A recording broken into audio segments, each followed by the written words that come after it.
Intellectuel qui croit encore à l'utopie d'une république européenne.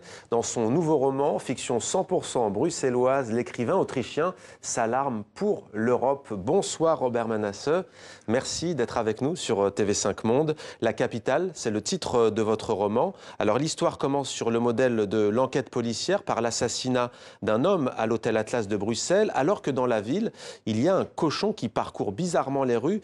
Pourquoi avoir choisi cet animal ?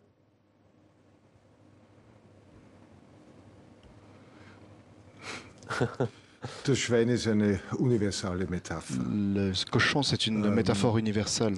Und in der Europäischen Kommission eine Materie, Et entre les commissions européennes, c'est un thème qui traverse toutes les directions générales de l'Europe.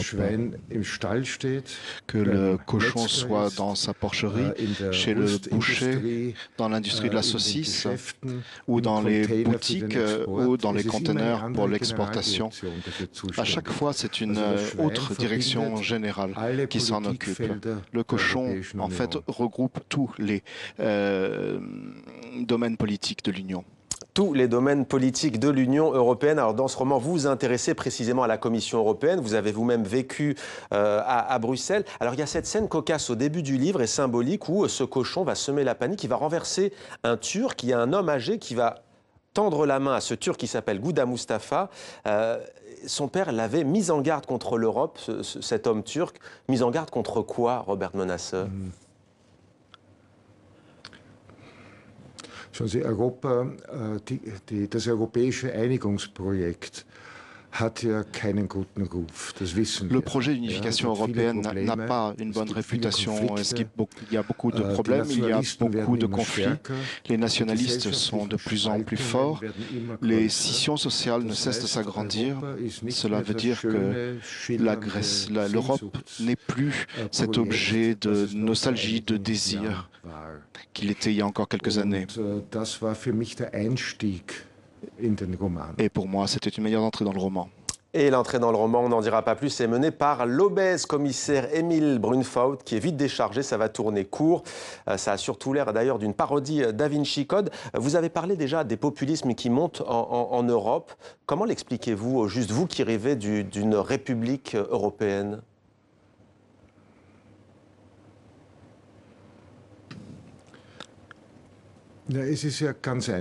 C'est très simple. Les nationalistes bloquent la politique communautaire et c'est pour ça que l'Europe ne fonctionne pas. Et parce que l'Europe ne fonctionne pas, les gens votent pour les nationalistes. Le serpent se mord la queue. Mon ambition était très simple. Je suis parti pour Bruxelles, j'y ai vécu pendant des années et j'ai tenté de parler avec autant de gens que possible qui travaillent dans les institutions européennes. Je voulais montrer, je voulais raconter ce que font ces gens, quelles sont les idées qu'ils ont, quels sont les problèmes qu'ils ont, quels sont leurs projets et pourquoi est-ce qu'ils échouent, quelles sont les contradictions, quels sont les conflits intérieurs. Et c'est ça mon récit. Alors les images ont fait le tour du monde, celles des manifestations des Gilets jaunes en France. Quel regard portez-vous, on imagine que vous avez vu ces images en Autriche, quel regard portez-vous sur ce mouvement des Gilets jaunes?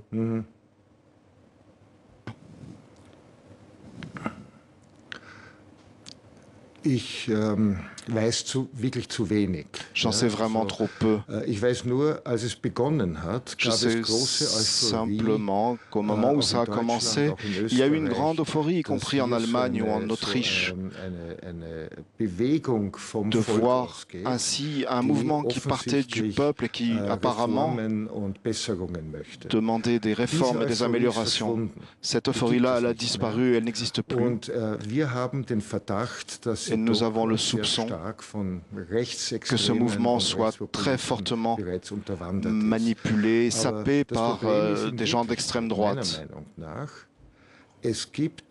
Mais le problème, de mon avis, le problème majeur à mon avis, c'est qu'il n'y a pratiquement pas de gens de gauche pro-européens. La gauche est devenue de plus en plus anti-européen.